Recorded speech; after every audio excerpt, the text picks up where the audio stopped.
ग्रंथ का नाम जगत गुरु वैभवम है। जगत गुरु का अर्थ है ब्रह्मा। जगत गुरु संसार में जो गुरु है, संसार का सर्जन करता है, तो उसको जगत गुरु यहाँ पर कहा है। और उसका वैभव यानी ये जो सर्ग है, संरचना है, सृष्टि है, वो उसका वैभव है। तो ब्रह्मा द्वारा रचित सृष्टि के विविध रूपों का इस जगत गुरु वैभवम में पंडित मधुसूदन ओझा विद्यावाचस्पति ने विस्तार के साथ वर्णन किया है। सामान्यतः वो वेद को 4 भागों में बांटते हैं, जैसा मैं अनुभव कर पाई: यज्ञ, विज्ञान, इतिहास और प्रकीर्णक।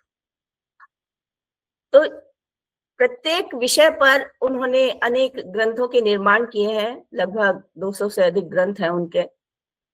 जगत गुरु वैभवम में मानव सभ्यता के प्राचीनतम इतिहास का वैज्ञानिक विवेचन पंडित मधुसूदन ओझा जी ने किया है। ये वर्णन ऐतिहासिक भी है और वैज्ञानिक भी है। तो मुझे जो प्रकरण आज दिया गया है वो पौराणिक प्रसंग पर आधारित है। पौराणिक सृष्टि प्रसंग किया है। पौराणिक सृष्टि प्रसंग वैज्ञानिक ऐतिहासिक भेदात पौराणिक सृष्टि दैविध्यम। पौराणिक सृष्टि के 2 प्रकार हैं, वैज्ञानिक और ऐतिहासिक भेद से। ऐतिहासिक और वैज्ञानिक, ये 2 पौराणिक दृष्टि से जो है वो सृष्टि की चर्चा की जाती है। तो सबसे पहले पौराणिक सृष्टि के आधारभूत वैज्ञानिक सृष्टि प्रकरण को उठाया गया है और उसके विषय में कहा गया है वैज्ञानिक ब्रह्म कृतम वैज्ञानिक सृष्टि त्रैविध्यम। कि वैज्ञानिक ब्रह्मा के द्वारा जिस सृष्टि का निर्माण किया जाता है वह वैज्ञानिक सृष्टि, और वो त्रिविध प्रकार की है। वस्तुतः ये वैज्ञानिक और ऐतिहासिक जो शब्द मिले हैं और उसको मैं समझ पाई हूँ, वैज्ञानिक सृष्टि तात्विक सृष्टि है। सृष्टि के जो मुख्य तत्व हैं उन तत्वों के निर्माण को वैज्ञानिक कहा है, और जो मानवकृत इतिहास है उसको उन्होंने ऐतिहासिक प्रकरण के रूप में ग्रहण किया है। जो मानव चरित्र हुए हैं विविध प्रकार के, वो ऐतिहासिक है। तो यहाँ पर वैज्ञानिक सृष्टि प्रकरण को ही उठाया गया है और वैज्ञानिक ब्रह्मकृत सृष्टि के यहाँ पर इन्होंने जो भेद किए हैं वो है 3 प्रकार के। तो वैज्ञानिक ब्रह्मकृतम वैज्ञानिक सृष्टि त्रैविध्यम। कि सबसे पहले जो एक मन में जिज्ञासा होती है कि ब्रह्मा वैज्ञानिक है क्योंकि उसने जल पृथ्वी के बनने का विज्ञान संपन्न किया है। जल पृथ्वी इत्यादि तत्व कैसे बने, उनकी जो वैज्ञानिक प्रक्रिया है वो वैज्ञानिक प्रक्रिया ब्रह्मा के द्वारा संपन्न की गई, इसलिए इस प्रक्रिया को वैज्ञानिक ब्रह्मा के द्वारा सृजित कहा गया है, उसके द्वारा सृष्ट कहा गया है। तो वैज्ञानिक ब्रह्मकृतम सृष्टि त्रैविध्यम, तो ये 3 प्रकार की है। कौन कौन सी? तो आगे का श्लोक है, संपद्यते ब्रह्मतः एव सृष्टि। संपद्यते ब्रह्मतः एव सृष्टिर या भवत्यद्य भविष्यति इति। ब्रह्मात्यसौ प्राण विदोधि दैवम भूमौ मनुष्यस्तु गुरु स आसीत्। कि संपद्यते ब्रह्मतः एव सृष्टि, यह जो सृष्टि है ब्रह्मतः एव संपद्यते, ब्रह्म से ही संपन्न होती है, ब्रह्म के द्वारा ही बनाई जाती है, ब्रह्मा के द्वारा ही बनाई जाती है, उसी से ही निष्पन्न होती है। कौन सी है? तो कहते हैं अभूत, जो कुछ हो चुका है, जो सृष्टि निर्माण हो चुका है, भवति अद्य, आज हो रहा है, भविष्यति, और भविष्य में भी होगा। यानी भूत, वर्तमान और भविष्य में जो कुछ भी निर्मित है उसका रचयिता, उसका निर्माता ब्रह्मा, वैज्ञानिक ब्रह्मा है।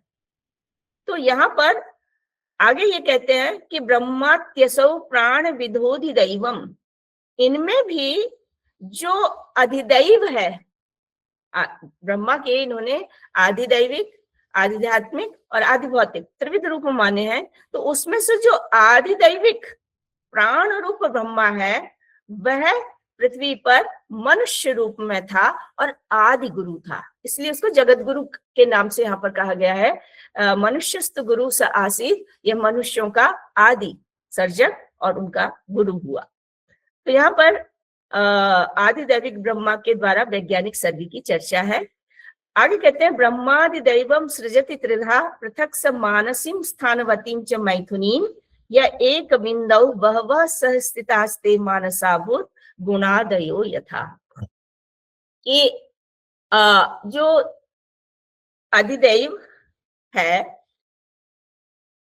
वह ब्रह्मा, प्राण रूप ब्रह्मा क्या करता है, 3 प्रकार की सृष्टि अलग अलग है, त्रिधा पृथक मानसीम स्थानवतीं च मैथुनीं, मानसी सृष्टि, स्थानवती यानी जो स्थान घेरने वाली सृष्टि है, तथा मैथुनी, इस प्रकार से पृथक पृथक 3 प्रकार के सर्ग करता है, 3 प्रकार की सृष्टि की रचना करता है।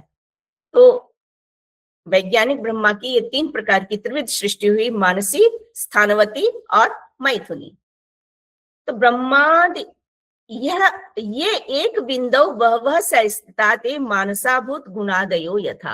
अब प्रश्न होता है कि इनमें से मानसी सृष्टि कौन सी है, तो मानसी सृष्टि के विषय में इन्होंने कहा कि जो एक बिंदु में वह सहिष्णुता एक साथ अनेकों की उपस्थिति हो जाए, जैसे हमारे मानसिक संकल्प होते हैं तो एक मन में अनंत भाव आ जाते हैं, उसी तरह से जहां एक बिंदु में अनेक तत्व सह अवस्थित, सह अवस्थान से विद्यमान हो सकते हैं, वो मानसिक सृष्टि है। और इसमें वो कहते हैं जैसे भूत गुणादय, भूत से तात्पर्य यहाँ पर तन्मात्र रूप भूत है, क्योंकि तन्मात्र भूत स्थान नहीं घेरते हैं, तो इसलिए उनको मानसिक सृष्टि के अंतर्गत रखा है। शब्द, स्पर्श, रूप, रसगंध इत्यादि जो तन्मात्राएं हैं। इसी तरह से गुणादय सत्व रजस तमस, ये भी सूक्ष्म तत्व है। तो ये जो है वो स्थान न घेरने के कारण ये ब्रह्मा के मन से, ब्रह्मा के संकल्प मात्र से उत्पन्न किए गए, तो ये मानसिक सृष्टि कही गई है। इसके आगे वो कहते हैं स्थानवती सृष्टि की चर्चा करते हुए कि ये एकाश्रिते खेन यदा परिस्थिति तस्यापसारित्र परिस्थितिर्भवेत् स्थानाभिमानी स पदार्थ उच्यते यथा पृथिव्यम्बु समीरणादयः। कि एकाश्रिते खे माने आकाश में, आकाश कैसा है, विभु है, एक है और सर्वत्र व्यापक है, तो उसमें किसी प्रकार की परिस्थिति संभव नहीं है, किसी अन्य तत्व की स्थिति संभव नहीं है जो एक विभु और व्यापक है।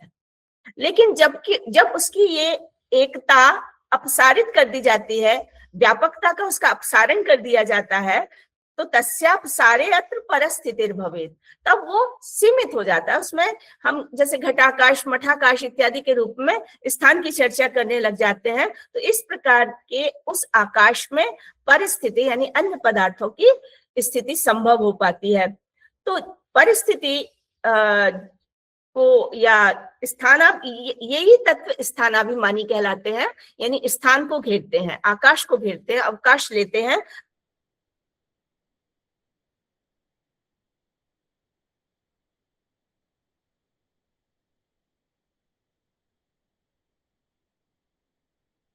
तो ये संरचनात्मक भौतिक सृष्टि हो गई, क्योंकि पृथ्वी, जल, अग्नि, वायु इत्यादि ये कैसे हैं, जो आकाश के अंश को घेरते हैं। तो आकाश के अंश को घेरने के कारण ये स्थानाभिमानी है। वायु पुराण में लगभग 28 तत्वों की चर्चा की गई है, जिनमें जो स्थानीय है। तो इसी के संबंध में आगे ये कहते हैं कि जो अगली सृष्टि है वो है मैथुनी सृष्टि। तो द्वयोस्तु योगाद उपमृद्य तद द्वयम यदा तृतीयम किमपि प्रजायते सा मैथुनी सृष्टि इमे नरा ये योनिजा केचित अयोनिजा च। मैथुनी सृष्टि क्या होती है, मिथुन से होती है, यानी 2 के संयोग से होती है। 2 के संयोग से, संघर्षण से, उनके परस्पर मर्दन से जो कोई तीसरा पदार्थ उत्पन्न होता है, तो वह मैथुनी सृष्टि कही जा सकती है। जैसे हम मानव इत्यादि जो चतुर्विध शरीर हम कहते हैं, जरायुज है, उद्भिज है, अंडज है, ये सब जो है वो विविध प्रकार के संयोग से उत्पन्न होते हैं, जिसमें कुछ योनिज है, कुछ अयोनिज है। जैसे वृक्ष इत्यादि को अयोनिज कहते हैं, लेकिन जरायुज है, अंडज है, तो ये जो है वो योनिज कहे जाते हैं। तो वस्तुतः ये क्या है, एक तरह की जैविक और सामाजिक सृष्टि का आधार मैथुनी सृष्टि को कहा गया है। जैसे भगवत गीता कहती है ना कि सर्व योनिषु कौन्तेय अहम बीज प्रदा प्रता पिता। तो यहाँ जो प्रकृति पुरुष के संयोग से, जो सांख्य दर्शन का प्रकृति पुरुष संयोग है, उस संयोग से होने वाली इस मैथुनी सृष्टि की चर्चा या जैविक सृष्टि की चर्चा यहाँ पर की गई है। तो इस प्रकार से वैज्ञानिक सृष्टि के अंतर्गत मानसी, स्थानवती और मैथुनी ये सृष्टि यहाँ पर आ जाती है। इसी सिद्धांत को, अपने इसी विचार को पंडित मधुसूदन ओझा वायु पुराण के उदाहरण से स्पष्ट करते हैं। वायु पुराण में इनकी त्रिविध प्रकार की सृष्टियों की चर्चा है, मानसी, स्थानवती और मैथुनी। उसके विषय में वो कहते हैं, अग्रे ससर्ज वै ब्रह्मा मानसानाम आत्मनः समान, कि अग्रे माने सर्वप्रथम ब्रह्मा ने आत्मनः अपने ही समान मानसान मानस पुत्रों को जन्म दिया। संकल्प मात्र से उन्होंने किन किन को उत्पन्न किया, तो कहते सनंदनम, सनकम, विद्वांसम, सनातनम। विद्वांसम विशेषण है कि सनंदन, सनक और सनातन जो ये विद्वान है, इनको उत्पन्न किया। कैसे उत्पन्न किया? मानस से उत्पन्न किया, अपने संकल्प मात्र से उत्पन्न किया। लेकिन ये जो तीनों ही थे महान ओजस्वी, ते महोजसः, वे महान ओजस्वी, इन तीनों ने क्या किया?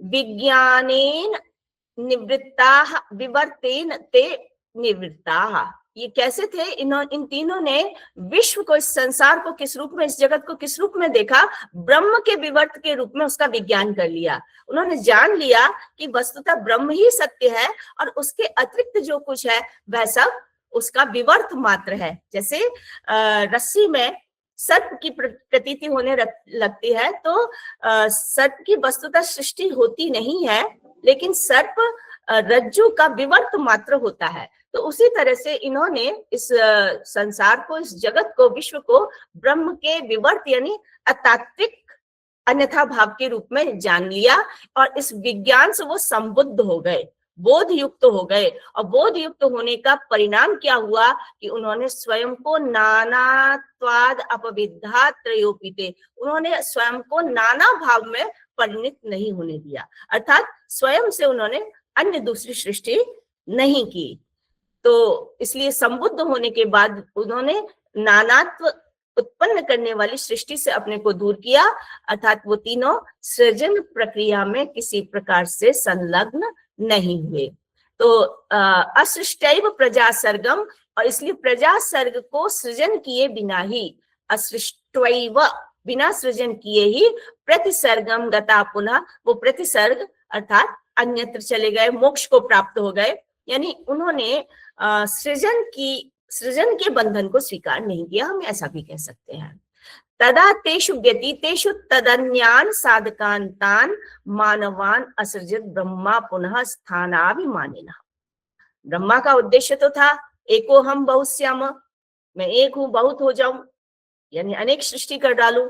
और जब उन्होंने मानस संकल्प से जिनकी सृष्टि की थी और वो आगे सृष्टि बढ़ाने में समर्थ नहीं हो पाए, तो उन्होंने साधकान अन्यान, जो साधक है यानी सृष्टि संरचना में साधक बन सकते हैं, ऐसे अन्य मानवान प्राणियों को उत्पन्न किया जो कि स्थानाभिमानी थे, अर्थात स्थान घेरने वाले, भौतिक भूत संबंधी। तो आभूत संप्लवावस्थानामतः स्थान निबोधत। तो इस प्रकार के ये जो स्थानाभिमानी थे वो कब तक है? आभूत संप्लवस्था अवस्था। आभूत जब तक हमारे ये भूत रहते हैं, पंचभूत क्षिति जल पावक गगन समीर, ये जब तक हमारे विद्यमान रहते हैं, यानी प्रलय पर्यंत ये इनकी अवस्थिति बनी रहती है। क्योंकि वो तो प्रलय लय को प्राप्त हो गए, प्रतिसर्गम गता, लय को प्राप्त हो गए, मोक्ष को प्राप्त हो गए, ऐसा कहा गया। लेकिन स्थानाभिमानी जो सृष्टि थी वो प्रलय पर्यंत रहती है। अब कहते हैं नामतः तान निबोधता, अब उसको आप नाम से जान लो कि वो कौन कौन से हैं। तो यहाँ पर उन्होंने वायु पुराण से ही ये एक पंक्ति उठा ली है, एक श्लोक उठा लिया है, जबकि ये काफी बड़ा है, क्योंकि इसमें लगभग जो दिक्, काल और स्थान को घेरने वाले जितने भी तत्व हो सकते हैं, लगभग 28 तत्वों की इन्होंने चर्चा की है। इसके कुछ नाम है, जैसे जल, आपः, अग्नि, पृथ्वी, वायु, अंतरिक्ष, दिशा काल के जो अवान्तर विभाग हो सकते हैं, दिन, अयन, अब्द, संवत्सर, युग, ये सब स्थानाभिमानी है। स्थानाभिमानिनः सर्वे स्थानाख्याश्च तैस्ते स्मृता। इसलिए वो कैसे माने गए, क्या माने गए? स्थानाभिमानी, स्थानीय सृष्टि ब्रह्म की मानी गई। तो ये वायु पुराण के साक्ष्य से अभी हम दो सृष्टियों की स्वरूप को देख चुके, एक मानसी और दूसरी जो स्थानाभिमानी है। आगे वायु पुराण में ही लिखा है, ता सर्गे अवष्टब्धे शिक्षो ब्रह्मणस्तु वै मिथुनानाम सहस्रम तो सो असृजद वै मुखात। लेकिन संकल्प ब्रह्मा ने स्थानाभिमानी तत्वों को तो उत्पन्न कर दिया था, लेकिन वो तत्व भी सृष्टि को नहीं बढ़ा पाए। तो इसलिए वो कहते हैं ता सर्गे अवष्टब्धे, यानी जो सृष्टि क्रम था वो तो आगे बढ़ा नहीं, वो तो रुका रहा। तो शिक्षो सृजन की इच्छा वाले ब्रह्मा ने मुखाद, अपने मुख से, मिथुनानाम सहस्रम, हजारों युगलों को उत्पन्न किया, जोड़ों को उत्पन्न किया, स्त्री पुरुष या नर मादा रूप में अनेक युगलों को उत्पन्न किया। तो मुखात तथा प्रवृत्ति कल्पे अस्मिन मिथुनोत्पत्ति उच्यते, तब से लेकर इस कल्प में मिथुन के रूप में ही उत्पत्ति होती है, अर्थात संसर्ग मात्र से ये उत्पत्ति होती है। शब्दादि विषया शुद्धा प्रत्येकम पंचलक्षणा, जो मानस सृष्टि का इन्होंने उल्लेख किया था, वो मानस सृष्टि का स्पष्टीकरण इस पंक्ति में किया गया है कि जो शब्द आदि विषय है, शब्द, स्पर्श, रूप, रस, गंध, यानी ये जो सूक्ष्म या तन्मात्राएं हैं, ये मानसिक सृष्टि है। वे अपने स्वरूप में रहते हैं, शुद्ध कहने से तात्पर्य क्या हुआ? वो परस्पर सम्मिश्रित नहीं होते। जैसे आपने वेदांत सार में पढ़ा होगा कि भौतिक सृष्टि कैसे होती है, इन आकाश इत्यादि तत्वों के पंचीकरण से होती है, यानी प्रत्येक में प्रत्येक तत्व मिलता है। लेकिन ये शब्दादि विषय कैसे हैं? शुद्ध है, तन्मात्र है, इसलिए ये मानस सृष्टि के रूप में कहे हैं, परस्पर सम्मिश्रित नहीं होते। इत्येवं मनसा पूर्वम प्राक सृष्टिर्या प्रजायते। तो ये आरंभ में इनकी प्रथम सृष्टि होती है और यही मानसिक सृष्टि के रूप में कहे गए हैं। इसके बाद गंधर्वाद्या पिशाचांता मानुषा ब्रह्मणादया पशव पक्षिणश्चैव स्थावरा ससरीसृपाः। तदनंतर इसके पश्चात वायु पुराण कहता है कि गंधर्व आदि से लेकर पिशाचांता, पिशाच पर्यंत, ब्राह्मण आदि मनुष्य, पशु, पक्षी, स्थावर, सरीसृप यानी रेंग कर चलने वाले जो जीव हैं, पक्षी जो उड़कर चलने वाले हैं, पशु जो जरायुज हैं, स्थावर जो वृक्ष वनस्पति इत्यादि हैं, तो इनकी इन सारी सृष्टि को ब्रह्मा ने किया। तो एतत् उक्तेश चतुर्दश योनिषु मनुष्य योनेः ऊर्ध्वं गंधर्वादेः योनिरस्ति ते देव योनयः चंद्रमसो राशिम आश्रित्य अधः ऊर्ध्वं संचरन्ति ते च अष्टाविंशेन्द्रियाः भवन्ति। तो इस पुराण वचन के अनुसार, वायु पुराण के अनुसार चतुर्दश योनिषु, 14 योनियों में मनुष्य योनि ही ऊर्ध्वम, मनुष्य योनि से जो ऊपर वो गंधर्व नाम की देव योनि है। और ये जो गंधर्व नाम की देव योनि है वो चंद्रमा की रश्मि को आधार बना के ऊर्ध्व और अधा संचरण करती है, यानी चंद्रमा की गति से इनकी गति होती है गंधर्वों की, और इसलिए ये जो है वो मनुष्यों से श्रेष्ठ यानी देव योनि के हैं। मनुष्य से ऊपर कहे गए हैं। आपने यदि थोड़ा सांख्य दर्शन में भी लगभग इसी प्रकार की सृष्टि की चर्चा वहां पर की गई है। वहां पर जब वो ये कहते हैं कि अष्ट विकल्प दैव त्रियग योनिश्च पंचदा भवती मानुषश्चैक विधा समासता भौतिक सर्ग। वहां की दैव सर्ग, त्रियग, मानुष, इस प्रकार से भौतिक सर्ग की चर्चा की है। ये जो चर्चा यहाँ पर आई है ये एक प्रकार से भौतिक सर्ग है, जिसमें दैव सर्ग की जो चर्चा थी वो 8 प्रकार का वहां बताया गया है। ब्राह्म, प्रजापत्य, सौम्य, ऐन्द्र, गांधर्व, याक्ष, राक्षस और पैशाच। इसके अतिरिक्त त्रियग में पशु, मृग, पक्षी, सरीसृप, स्थावर इत्यादि की चर्चा आई है।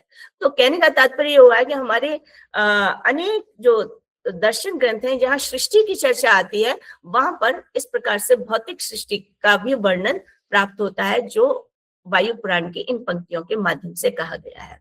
तो इस प्रकार यहाँ तक हमने जो चर्चा देखी उसमें मानसी सृष्टि, जो सब शब्द, स्पर्श, रूप, रस, गंध इत्यादि के रूप में तन्मात्रक सृष्टि थी। स्थानीय सृष्टि जिसमें पृथ्वी, जल, तेज, वायु, आकाश इत्यादि भौतिक तत्व थे। और इसके बाद परस्पर संसर्ग से, प्रकृति पुरुष के संसर्ग से होने वाला जो 14 प्रकार का भूत सर्ग है, 14 प्रकार के भूत सर्ग को स्पष्ट करते हुए टिप्पणी में लिखा गया है कि सत्व गुण प्रधान तथा तमो गुण प्रधान जो सर्ग है, 5 सर्ग हैं, इन सबको मिलाकर ये चतुर्दश सर्ग की संरचना होती है। तो तुल्यम युग सहस्रस्य नैष कालम उपास्य शर्वर्यन्ते प्रकृते ब्रह्मत्वं सर्ग कारणात् ब्रह्मा तु सलिले तस्मिन् वायुर्भूत्वा तदाचरत् स तु रूपं वराहस्य कृत्वा अपः प्राविशत् प्रभु उद्धृत्य उर्विम अथाभूत तो अपस्तासु च विन्यस्ता। यहाँ पर किस तरह से आरंभ में सृष्टि हुई, क्योंकि आरंभ में जल ही जल था। हमने अधिकांश जो सृष्टि के प्रसंग पढ़े हैं वो जल प्लावन से पढ़े हैं। प्लावन, जल प्लावन, चारों जल ही जल है और सब कुछ डूबा हुआ है।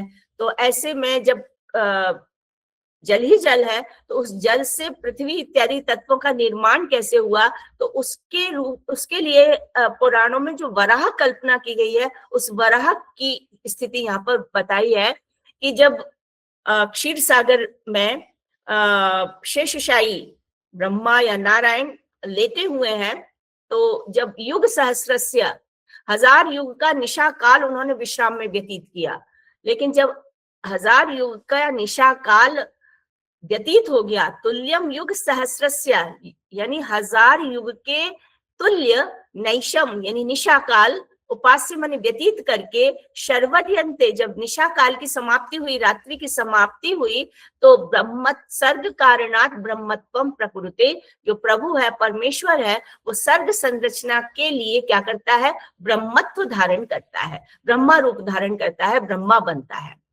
ब्रह्मा यानी प्रजापति, जो प्रजापति का मतलब ही है जो प्रजाओं का स्वामी है। तो इस रूप में आकर वो हजारों युग की रात्रियों को व्यतीत करने के बाद जो है वो सृष्टि संरचना में वो प्रवृत्त होता है। तो किस रूप में कहते हैं, ब्रह्मा तो सलिले तस्मिन वायुर्भूत्वा तदाचरत्। ये देखिए, ये बहुत ही वैज्ञानिक तत्व यहाँ पर निकाल, इसीलिए वैज्ञानिक ब्रह्माकृत सृष्टि की बात कही जाती है, क्योंकि जब जल ही जल है तो जल का जब तक शोषण नहीं होगा तब तक उसमें से दलदल या जो शर्करा, कण, कंकड़, मिट्टी इत्यादि की उत्पत्ति नहीं हो सकती है। तो ब्रह्मा किस रूप में जल में प्रवेश किया, तो उन्होंने कहा वायुर्भूत्वा तदाचरत्, जल ही जल है तो दूसरी सृष्टि यहाँ पर वायु के रूप में हुई। और ये ब्रह्मा वराह, तो वास्तवतः वो वायु है, वायु को वराह कहा है, उसने वराह रूप धारण किया। इसका बड़ा विस्तार के साथ वायु पुराण में वर्णन किया गया है। तो सातु रूपम वराहस्य कृत्वा, वराह रूप धारण करके अपः प्राविशत्, वो जल में प्रवेश कर गया और वहां से उद्धृत्य उर्वीम, उसने पृथ्वी का उद्धार किया, पृथ्वी को उठाकर अपस्तासु, जो जल थे, जल के ऊपर उसको प्रतिष्ठित कर दिया। तो इस तरह से यहाँ पर जल से पृथ्वी का निर्माण कैसे हुआ, ये एक वैज्ञानिक विधि कि पहले वायु के द्वारा उस जल का शोषण हुआ, धीरे धीरे से वो जल स्थूलता को प्राप्त हुआ और उससे फिर कंकड़ जल, पहले दलदल हुआ, दलदल के बाद उसकी शर्करा थोड़ी रेतीली अवस्था हुई। इस प्रकार से धीरे धीरे धीरे पार्थिव प्राणियों के लिए पृथ्वी का पूर्णतः निर्माण हो पाया। तो यहाँ वस्तुतः जो बात कही गई है वो यही है कि जल में जब तक वायु का संघर्ष नहीं होता तब तक पृथ्वी की उत्पत्ति नहीं होती है। इस प्रकार जल से पृथ्वी बनने का यहाँ पर जो विज्ञान है वो ब्रह्मा के द्वारा संपादित किया गया, इसलिए ब्रह्मा वैज्ञानिक है। इसलिए आरंभ में मधुसूदन ओझा जी ने जब सृष्टि प्रसंग प्रारंभ किया तो उन्होंने कहा था कि वैज्ञानिक ब्रह्म कृतम वैज्ञानिक सृष्टि त्रैविध्यम, ये वैज्ञानिक ब्रह्मा के द्वारा बनाई गई वैज्ञानिक सृष्टि के 3 प्रकार हैं।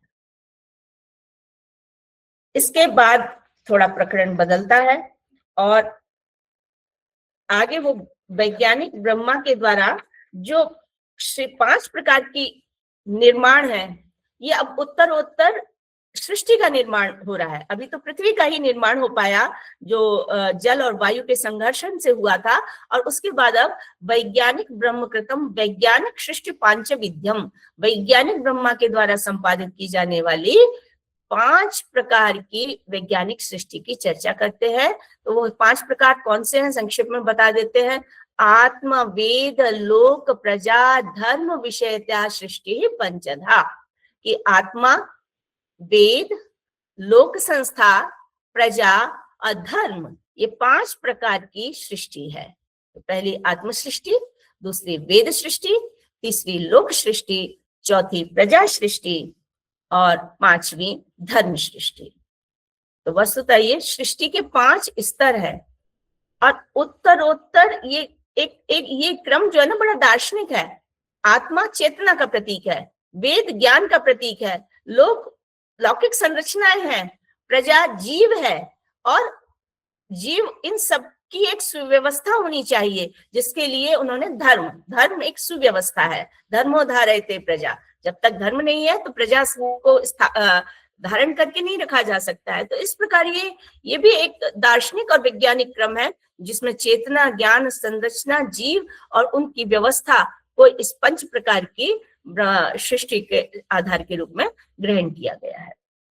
तो आगे कहते हैं कि एको अस्ति अनंतो यदि वा चतुर्धा ब्रह्माखिलो वेदचितः सभाति तेष्वेव वेदाः स्युः अपौरुषेया निश्वास रूपा परमेश्वरस्य, कि एको अस्ति, ब्रह्म तो एक है। जैसे छांदोग्य उपनिषद इत्यादि में भी कहा जाता है एक मेवा द्वितीयम ब्रह्म, तो एक मेव ही ब्रह्म है, ब्रह्म एक ही है। एक रहता हुआ भी ये अनंत भावों में, अनंतः एको अस्ति अनंतः, अनंत भावों में विकसित होता है। एको अहम बहुश्याम, ये प्राय हमारे जो उपनिषद इत्यादि में सृष्टि प्रकरण जहां जहां आते हैं इस प्रकार की चर्चा आती है कि ब्रह्म के मन में एक संकल्प जगा कि मैं एक से बहुत हो जाऊं, तो उसने श्रम, तप इत्यादि के आधार पर सृष्टि प्रक्रिया में वो प्रवृत्त हुआ। तो एक होता हुआ भी वह अनंत रूप में विकसित होता है। अथवा चतुर्धा ब्रह्माखिलो वेद चिति सभाति, कि वह प्रकारांतर से यदि कहा जाए तो चतुर्मुख ब्रह्मा जो है वो अखिल विश्व रूप में जो वेद चिति है, वेदों का जो समूह है उसके रूप में भाषित होता है। ब्रह्मा भी चतुर्मुख है और वेद भी 4 माने गए हैं। तो वेदों की जो ये चिति है, वेदों का ये जो चय है, समूह है, उस रूप में वस्तुतः वह ब्रह्मा ही भाषित हो रहा है। तो ब्रह्मा और वेद में कोई अंतर नहीं है, ये तात्पर्य यहाँ पर निकल के आता है। इसीलिए ये कहा जाता है कि भाई वेद क्या है, वेद तो परमेश्वर के निश्वास रूप है। तेष्वेश वेदाः स्युः अपौरुषेया निश्वास रूपा परमेश्वरस्य, जो कि ब्रह्मा जो है चतुर्मुख ब्रह्मा अखिल विश्व में इसी वेद रूप में भाषित होता है। तो इसलिए वेद क्या है, परमेश्वर के निश्वास रूप है और अपौरुषेय है।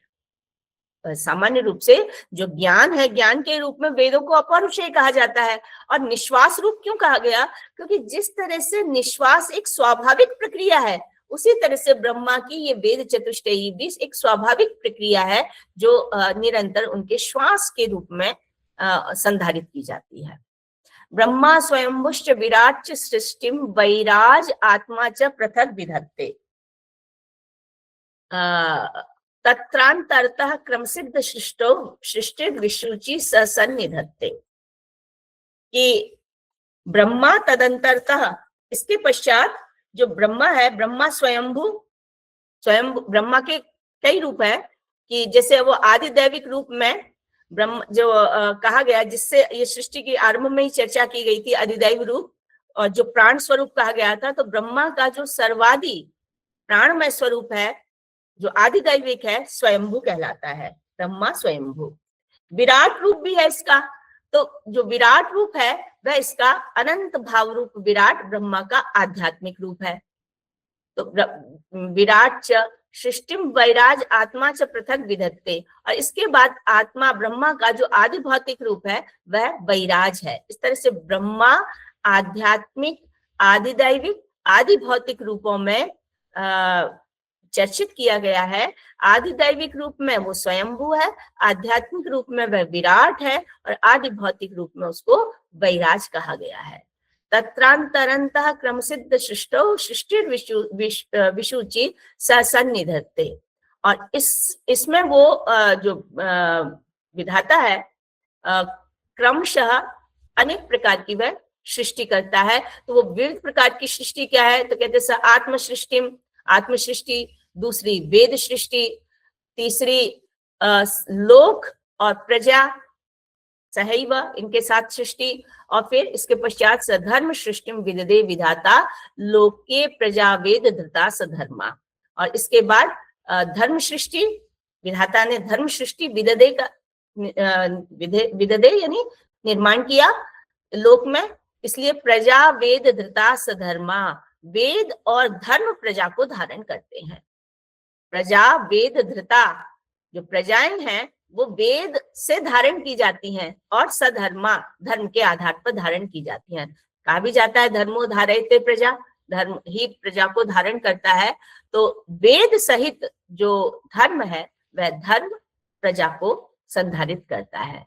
तो इस तरह से यहाँ पर विविध प्रकार की ब्रह्मा ने आत्म रूप में जब मानव सृजन किया, तो आत्म सृष्टि, वेद सृष्टि, संपूर्ण लोकों की, और लोक में लोकों की सृष्टि की है, तो लोक प्रजा के बिना तो नहीं हो सकते, इसलिए प्रजा की सृष्टि की, और प्रजा की सृष्टि के लिए धर्म बनाया। तो इस तरह से जो है जो ब्रह्मा है वो विविध प्रकार की सृष्टि संरचना करता है। यहाँ पर 5 प्रकार की इन सृष्टि की चर्चा आई है। अब आगे यहाँ पर ब्रह्मकृत सृष्टि के ये जो 5 प्रकार बताए गए थे, उन 5 प्रकारों में एक एक सृष्टि के ऊपर ये व्यापक चिंतन, बृहद चिंतन करते हैं, स्वतंत्र रूप से चिंतन करते हैं। तो ये जो वैज्ञानिक ब्रह्मकृत पंचविध सृष्टि थी, उसमें पहली सृष्टि थी आत्म सृष्टि। ठीक है, तो तत्रादौ ब्रह्मकृता आत्म सृष्टि प्रथमा। अब आत्म सृष्टि का स्वरूप क्या है, उस आत्म सृष्टि के स्वरूप को समझाते हैं। एकैका वीर्योपचयात् पृथक वत् त्रयस्तु सर्गाः प्रथमा बभूवु। कि एक एक वीर्य की वृद्धि से, एक एक वीर्य की वृद्धि यानी प्रधानता होने पर सर्वप्रथम पृथकवत त्रयस्तु सर्गाः, जो 3 सर्ग पृथक के समान हुए थे, उनमें जो वास्तव में पृथक है वो सर्वत्र मूल तत्व तो एक ही है, लेकिन सृष्टि भाव में उसकी त्रिविध रूपता कही गई है।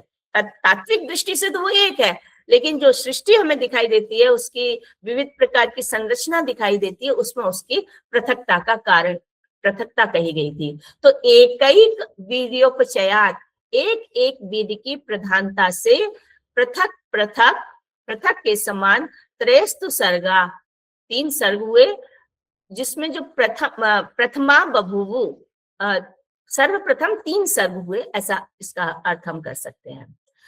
तो पहला कौन सा है, तो कहते हैं यो ब्रह्म वीर्य, 3 वीर्य उपचित हुए थे, 3 शक्तियां उपचित हुई थी, ऐसा हम कह सकते हैं। तो एक एक शक्ति की वृद्धि से एक एक सर्ग उत्पन्न हुआ। तो 3 सर्ग कौन है, उसमें से प्रथम का स्वरूप बतलाते हैं।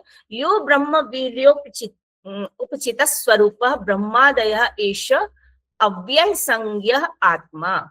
सबसे पहले जो प्रथम सृष्टि हुई वो है अव्यय नाम की आत्मा की। ये आत्म सृष्टि की चर्चा कर रहे हैं। अभी हमने देखा था कि 5 प्रकार की सृष्टि की इन्होंने बात की थी। 5 सृष्टि में प्रथम सृष्टि जो है वो आत्म सृष्टि है। तो आत्म सृष्टि में भी 3 आत्मा के 3 नाम इन्होंने मुख्य रूप से यहाँ पर दिए हैं। उसी को त्रयः सर्ग कहा है, 3 सर्ग हैं। पहला अव्यय है, नाम तक मैं कथन कर लेती हूँ, फिर इनका स्वरूप देखते हैं कि अव्यय संज्ञक आत्मा, अक्षर संज्ञक आत्मा और क्षर संज्ञक आत्मा। अव्यय, अक्षर और क्षर। तो यो ब्रह्म वीर्य, जिस आत्मा में ब्रह्म वीर्य की प्रधानता थी, जिसमें ब्रह्म की शक्ति अधिक थी, जिसके स्वरूप में वह सर्वप्रथम आत्मा का स्वरूप क्या कहलाया? अव्यय। अव्यय नाम का वह आत्मा है। यो ब्रह्म वीर्य उपचित स्वरूप, ब्रह्म वीर्य के उपचित स्वरूप वाला जो ब्रह्म है वह एष अव्यय संज्ञा आत्मा, उसकी जो संज्ञा है, उसका जो नाम है वह है अव्यय। दूसरा, यह क्षत्र वीर्योपचित स्वरूपो ब्रह्मा द्वितीयोक्षर संज्ञा आत्मा, अक्षर संज्ञा आत्मा, जिसमें क्षात्र क्षत्रियत्व, जिसमें क्षात्र वीर्य प्रधान था, जिसमें क्षत्रिय शक्ति का प्राबल्य था, तो तत्प्रधान स्वरूप वाला ब्रह्मा का द्वितीय स्वरूप था, उसको अक्षर नाम दिया गया है। यह क्षत्र वीर्योपचित स्वरूपो ब्रह्मा द्वितीय अक्षर संज्ञा आत्मा, ये क्षत्र वीर्य से उपचित स्वरूप वाला द्वितीय ब्रह्मा अक्षर संज्ञक आत्मा है। और विडाख्य वीर्योपचित स्वरूप, विडाख्य वीर्य, विट कहते वैश्य, जिसमें वैश्य शक्ति का प्राबल्य था। विडाख्य वीर्योपचित स्वरूप ब्रह्मा तृतीय अक्षर एष आत्मा। तो विट यानी वैश्य वीर्य की प्रधानता वाला ब्रह्म का जो स्वरूप था, तृतीय ब्रह्मा क्षर एष आत्मा, उसका जो संज्ञा है, उसकी जो संज्ञा है, उसका जो नाम है वह है क्षर। तो इस तरह से एक एक वीर्य के उपचय से 3 आत्माओं के निर्माण की बात की गई है, अव्यय, अक्षर और क्षर। ये आपने यदि भगवत गीता का 15वां अध्याय स्मरण आ रहा हो तो वहां भी इसकी लगभग चर्चा आई है कि द्वा विमौ पुरुषौ लोके क्षरश्चाक्षर एव च क्षरः सर्वाणि भूतानि कूटस्थो अक्षर उच्यते। तो जो नश्वर है, सब कुछ है, क्षरतीति क्षर, ना क्षरतीति अक्षर। तो जो स्थायी है, नित्य है, वो अक्षर है, और उससे भी कूटस्थ जो है वो अव्यय। तो इस रूप में उसकी चर्चा आई है। तो इसके बाद आगे कहते हैं त्रिपुरुषो जायत एक आत्मा च अशरीरो अथ ततः शरीरी। इसमें से ये जो 3 स्वरूप बतलाए गए थे, उनमें एक ही आत्मा जो है सर्जन काल में अव्यय पुरुष, अक्षर पुरुष, क्षर पुरुष भाव से त्रिपुरुष बनता है। त्रिपुरुष जायते एक आत्मा, एक ही आत्मा जब ये सृजन काल आता है, निर्माण काल होता है, तो वही त्रिपुरुष बनता है। और ये त्रिपुरुष कौन है? अव्यय पुरुष, अक्षर पुरुष और क्षर पुरुष। और इनमें से शरीरी भी है और अशरीरी भी है। तो जो प्रथम है वह अशरीरी है, ततः शरीरी, और उसके बाद जो 2 है वह शरीरी है। यानी जो ब्रह्म वीर्य, ब्रह्म अव्यय आत्मा है, वह अशरीरी है। ठीक है। तो त्रिपुरुषो जायत एक आत्मा स च शरीरो अथ ततः शरीरी। और इसकी वृत्ति में पंडित मधुसूदन ओझा जी ने और अधिक स्पष्टता करने का प्रयास किया है। तो वो कहते हैं अव्यय आत्मा स्वरूपतः, जिसको हम परमेश्वर कहते हैं, वह अशरीरी है, सर्वनिरपेक्ष है, और जो अन्य तत्वों में विकास की शक्ति होती है वह यहीं से प्राप्त होती है, अव्यय से ही प्राप्त होती है। यानी ये आधार है सबका विकास का। और इसमें जैसा कहा है कि ब्रह्मवीर्य प्रधान होता है, इसका कोई शरीर नहीं होता, इसलिए अशरीरी तत्व है। लेकिन जो क्षात्र वीर्य संपन्न अक्षर आत्मा है और वैश्यवीर प्रधान जो क्षर आत्मा है वह भी तात्विक रूपी है, तत्व रूप होते हैं दोनों। अब शरीरी आत्मा के अशरीरी के रूप में तो इन्होंने अव्यय का स्वरूप बतला दिया, अब शरीरी आत्मा की चर्चा करते हैं। यहाँ मैं थोड़ा भ्रम में नहीं पढ़ना है, विषय विस्तार है थोड़ा, तो आरंभ में मैं दोहरा देती हूँ। आरंभ में त्रिविध सृष्टि की चर्चा की गई थी, मानसी, स्थानवती और मैथुनी। उसके बाद निर्माण काल में ब्रह्मा किस रूप में परिणत होता है, तो उसके 5 रूप उन्होंने बताए थे। 5 रूपों में प्रथम है आत्म सृष्टि। तो आत्म सृष्टि के ही जो एक एक वीर्य के उपजय से 3 रूप बन जाते हैं। ब्रह्म की प्रधानता से अव्यय, और क्षात्र की प्रधानता से अक्षर, और वीर्य की प्रधानता से क्षर ब्रह्मा बनता है। इसमें जो अक्षर है वह अशरीरी है। अब शरीरी आत्मा के विषय में चर्चा करते हैं, जो देहाभिमान से युक्त है, जिसमें देह है। तो शरीरी आत्मा के भी 3 भेद हैं, जीव, ईश और परेश। ठीक है, तो त्रिधा अस्ति जीवेश परेश भेदात। जीवेश और परेश भाव भेद से जो शरीरी आत्मा है वह भी 3 प्रकार की है। ठीक है, तो त्रिधा अस्ति जीवेश, जीव, ईश, परेश भेदात पूर्वे परात्रांगतया निविष्टा। और ये जो है वो सब ईश्वर के अंग के रूप में ही है, परमेश्वर के अंग रूप में ये सन्निविष्ट रहते हैं। यानी पूर्व भाव पर भाव का अंगभूत रहता है, ये कहना चाहते हैं। पूर्वे परात्रांगतया निविष्टा, यानी ये जो जीव, ईश और परेश भेद है, इनमें सबसे पहले जीव का कथन है, फिर ईश का कथन किया गया, फिर परमेश्वर का कथन किया गया है। तो ये जो परमेश्वर है उन सब उनके ही अंग है जीव और ईश्वर।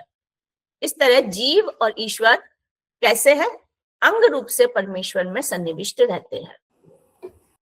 आगे फिर ये चर्चा करते हैं कि इसी आत्म सृष्टि संक्षेप में मैं और बता देती हूँ आपको, जो मैं समझ पाई हूँ एक एक पंक्ति न लेकर।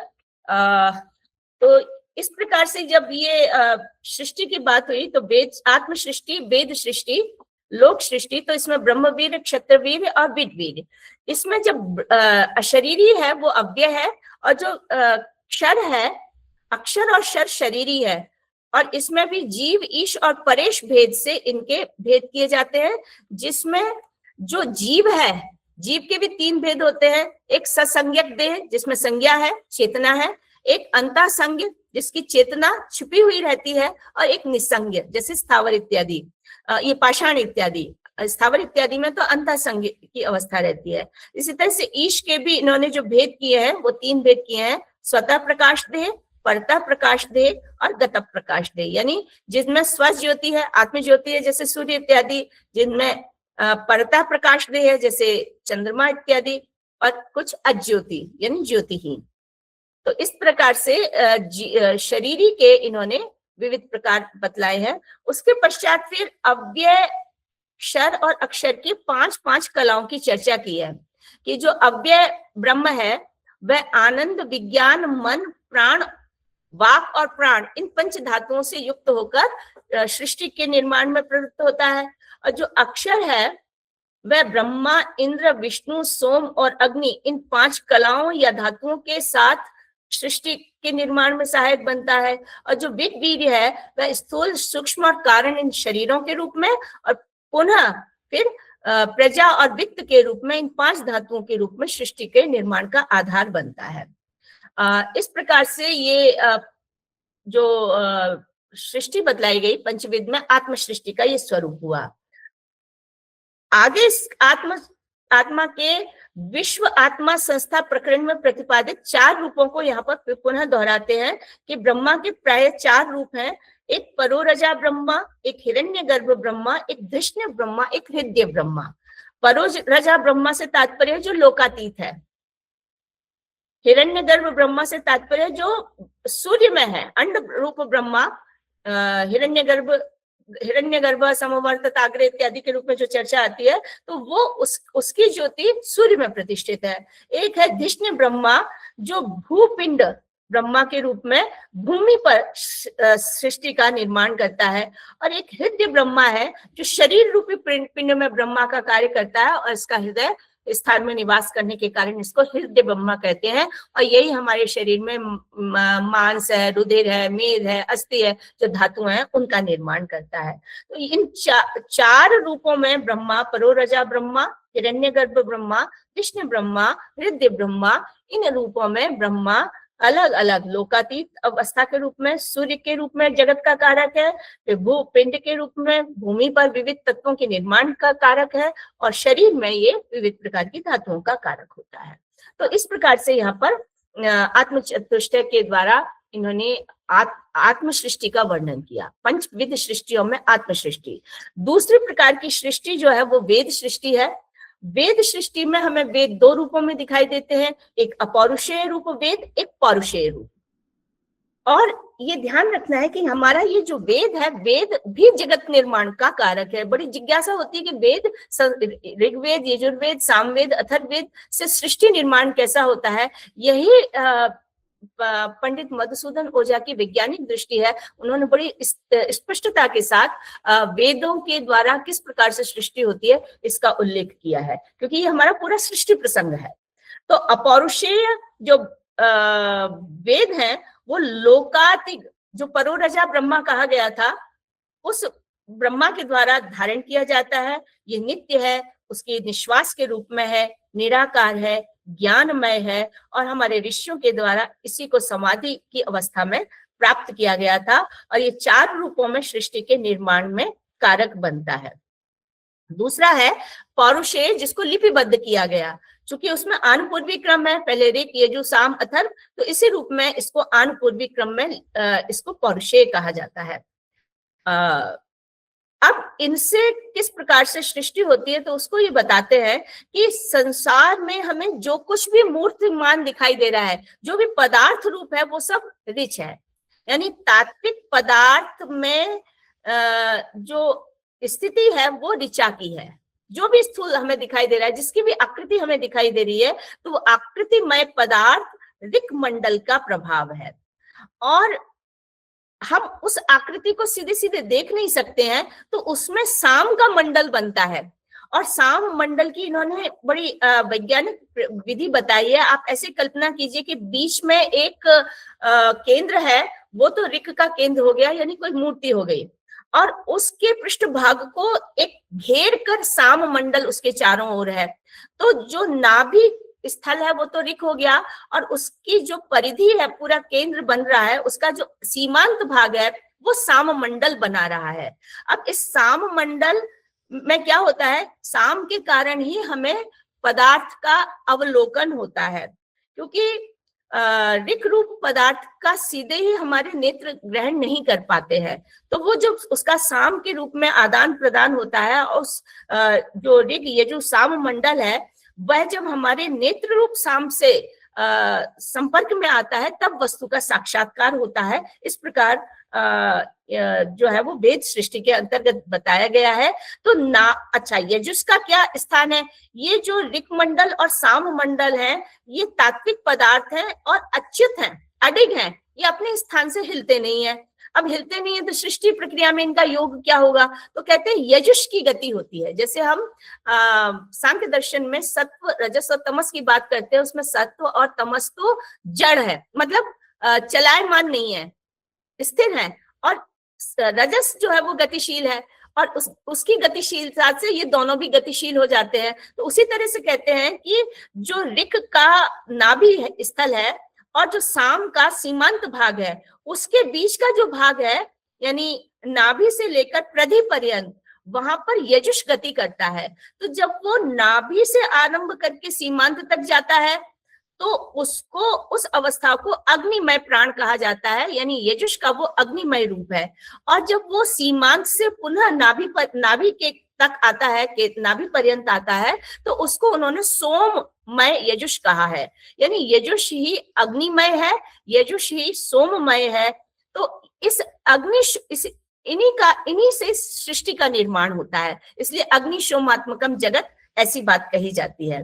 तो वस्तुतः जो आग्नेयत्व है, वह आग्नेयत्व इस यजुष के कारण होता है, जिसके कारण ऋक और साम की स्थिति भी आग्नेयी हो जाती है।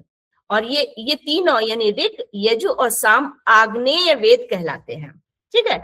और ये जब आग्नेय वेद हैं तो इनके संपर्क से सोम का निर्माण होता है, और वो सोम क्या है? अथर्व वेद है। और उस सोम के क्या रूप है? सोम के इन्होंने दो रूप बताए हैं, भृगु और अंगिरा रूप। सोम स्वरूप जो आप है, जो सृष्टि के निर्माण में मूल कारण है, जिसको जल के रूप में हम बाद में कहते हैं, सलिल के रूप में, जो प्रथम तत्व है निर्माण का, उसको भृगु और अंगिरा के रूप में कहा है। ये भृगु और अंगिरा ही क्या है? ये सृष्टि का निर्माण करते हैं, सृष्टि का सृजन करते हैं, और यहीं पर विविध प्रकार के लोकों की सृष्टि होती है।